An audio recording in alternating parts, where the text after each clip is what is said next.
Hey guys, welcome back. This is Ryan Harris Brown with Green Hills Guitar Studio. Wanted to talk today about a question I get a lot in lessons, and it's I learn a scale. What do I do with it? Now, in my opinion, there's a few things you could do with it, learning a scale or whatever you're working on. The first is play a melody. It's a Freddie King song.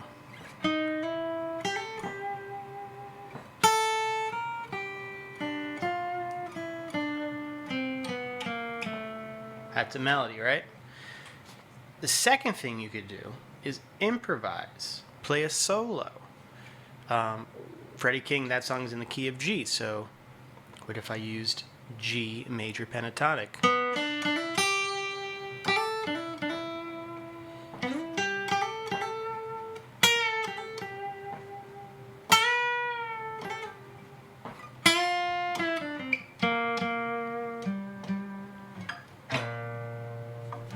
Went to G minor there at the end. But I get a lot of questions about how do you start doing that. And this exercise that I like to work on with my students is we learn a whole scale. G, let's stay in G. So G major or minor pentatonic.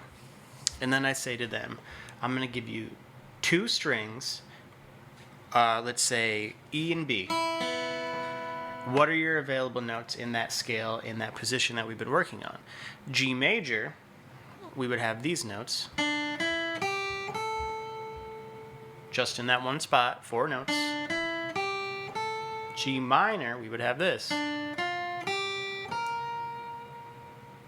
And it's just a combination of those, well, we share 2, so it's 6 different notes. And what I say is, I want you to come up with phrases using call and response, repetition, space, and create little fragmented melodies, which is the beginning of improvisation.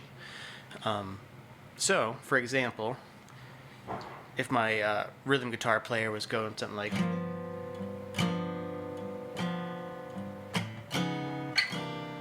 right?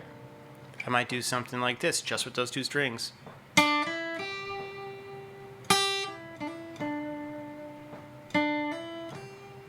4 chord.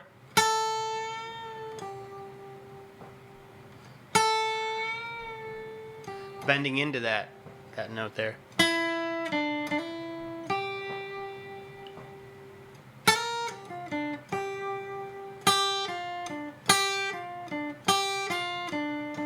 Five chord. 4 chord. Added a chromatic note though.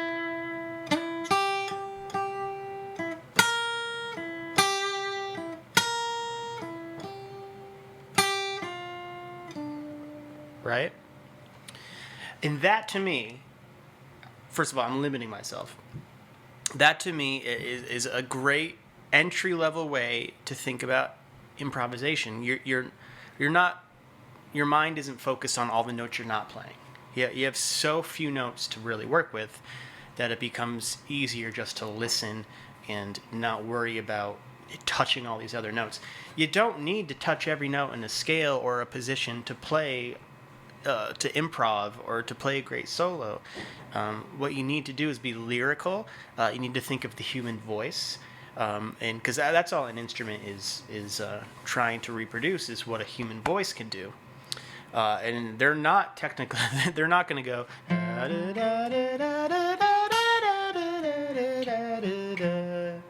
They're going to do something like.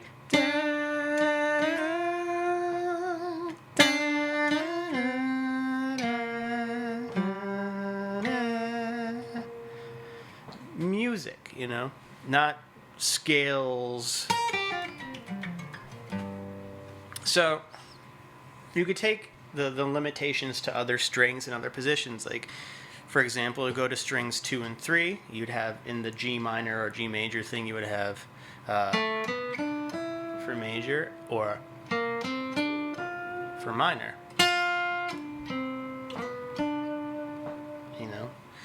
I'm not worried about any other thing but those two strings and those four notes.